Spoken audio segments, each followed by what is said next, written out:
प्यारे बच्चों, आज हम 8वीं क्लास में हमारा तीसरा चैप्टर चतुर्भुजों को समझना उसको हम स्टार्ट करते हैं। इस चैप्टर में सबसे पहले हमें कुछ चीज़ें ध्यान रखनी होंगी समझने के लिए।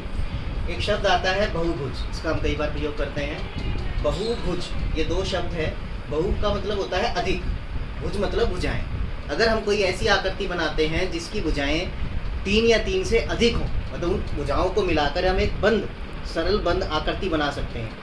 आप ध्यान दो कि एक भुजा से तो कोई आकृति नहीं बनती, एक सरल भुजा से।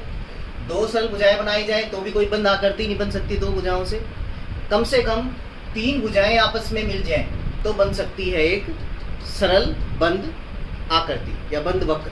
तो ये जो सरल बंद वक्र है सबसे पहले 3 भुजाओं से ही संभव है। इसके बाद 3 से अधिक भुजाएं भी संभव है, 4 भी हो सकती है, 5, 6, 7, 8 कितनी भी भुजाएं हो सकती है। तो हम 3 भुजाओं से ही प्रारंभ करते हैं।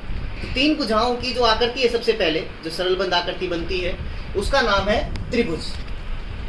3 भुजाओं की आकृति त्रिभुज, 4 भुजाओं की चतुर्भुज, 5 भुजाओं की पंचभुज। इस तरह से भुजाओं की संख्या बढ़ती जाएगी और उनका नाम भी इसी तरह से चलता जाएगा। पंचभुज के बाद अगली आएगी षटभुज, सप्तभुज, अष्टभुज, नवभुज। इसी तरह से संख्याएं बढ़ती जाएंगी भुजाओं की और उनका नाम भी इसी तरह से परिवर्तित होता रहेगा। ये सब की सब है क्या? बहुभुज। 3 या 3 से अधिक भुजाओं वाली ये जितनी भी आकृतियां हैं सबको हम बहुभुज कहते हैं। अब बहुभुज में भी एक विशेष फर्क कर सकते हैं हम, है बहुभुज ही, लेकिन अगर पर किसी बहुभुज की सभी जो भुजाएं हैं वो समान हो तो उन्हें हम कहेंगे समबहुभुज, वो कहलाएंगे हमारी समबहुभुज। अब समबहुभुज में आप समझें कि कौन कौन सी हो सकती हैं। यही आकृतियां जिन्हें हमने बहुभुज के रूप में समझा है, इन्हीं में हम सम बहुभुज कब होंगी? जब भुजाएं समान होंगी। जैसे मैंने त्रिभुज से अगर तीनों भुजाएं समान हो किसी त्रिभुज की तो उसे हम समबाहु त्रिभुज कहेंगे।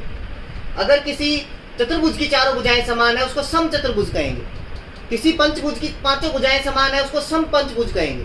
तो ये जो शब्द आगे लग रहा है इनके आगे, ये बता रहा है हमें कि इनकी जितनी भी भुजाएं हैं वो सब की सब समान है। और भुजाओं की संख्या में कैसे पता लग रही है? जैसे इसमें त्रिभुज है तो 3 भुजाएं हैं, इसमें चतुर्भुज है तो 4 भुजाएं हैं, पंचभुज है तो 5 भुजाएं हैं, समान है। और भुजाओं की संख्या भी हमें साथ साथ उनके नाम से पता लग जाती है कितनी है। तो इनके थोड़े से गुण हैं जो मैं आपको बताऊंगा अब आगे। इस इन समबाहु त्रिभुज, सम चतुर्भुज, सम पंचभुज में इनकी क्या विशेषताएं हैं, क्या इनमें बातें हैं। प्यारे बच्चों, अब हम देखते हैं चतुर्भुजों के समझने वाले इस पाठ में कि जो कुछ बहुभुज हैं हमारी, उनके अंतःकोण जो होते हैं इनका योग कितना होता है। देखो, त्रिभुज के बारे में आपने पहले भी पढ़ा है, पिछली क्लास में ही पढ़ा है, और पहले से आप जानते हैं कि त्रिभुज के जो तीनों कोण होते हैं जब इनका योग किया जाता है तीनों कोणों का, तो तीनों कोणों का जोड़ कितना होता है? 180 डिग्री। त्रिभुज के तीनों कोणों का योग 180 डिग्री, ये बात आपको पता है। और 3 भुजाएं हैं इसमें। अब चतुर्भुज की हम बात करें, चतुर्भुज में कितनी भुजाएं होती हैं? 4। अगर चतुर्भुज में कोई एक विकर्ण आप बनाते हैं तो एक विकर्ण की सहायता से हम इसको 2 त्रिभुजों में बांट सकते हैं। देखो, 2 त्रिभुजों में एक चतुर्भुज 2 त्रिभुजों में बढ़ सकती है। किसी और विकर्ण को बताओगे फिर तो कट जाएगी आपस में, लेकिन एक चतुर्भुज 2 त्रिभुजों में बढ़ सकती है। एक त्रिभुज के दोनों सभी कोणों का योग 180 डिग्री। तो एक चतुर्भुज में कितनी त्रिभुज हुई? 2। तो उन दोनों का कोणों का जोड़ जो किया जाएगा 180 180, तो 2 गुना 180 करोगे तो आपको इन दोनों त्रिभुजों के अंतः कोणों का योग प्राप्त होगा। मतलब चतुर्भुज के चारों कोणों का जोड़ प्राप्त होगा। तो इस चतुर्भुज के चारों कोणों का अंतः कोणों का योग प्राप्त करना है तो दोनों त्रिभुजों के अंतः कोणों का योग पता करना है। और एक त्रिभुज के अंतः कोणों का योग 180 डिग्री, तो 2 त्रिभुजों के अंतः कोणों का योग 2 गुना में 180 डिग्री। इसी तरह से पंचभुज में कितनी बन सकती है त्रिभुज, कितनी त्रिभुज में बांट सकता है? इसका एक शीर्ष लेके आप उसको बाकी सभी शीर्षों से मिला देंगे। तो 2 शीर्ष थे, उनके साथ मिला दिया, बाकी शीर्षों के साथ तो मिली हुई थी यहाँ से, तो इसमें 3 त्रिभुज बन गए, 1 2 3। तो इन तीनों त्रिभुजों के अंतः कोणों का योग करेंगे तो पंचभुज के 5 कोणों का योग आ जाएगा हमारे पास। तो उसका कैसे आएगा? 3 त्रिभुज बनी तो 3 गुना में 180 डिग्री। षटभुज में ऐसे ही करोगे आप, कितनी त्रिभुज बनेगी? इसके भी एक शीर्ष को बाकी सभी शीर्षों से मिलाएंगे तो आप इसमें 4 त्रिभुज बना पाएंगे।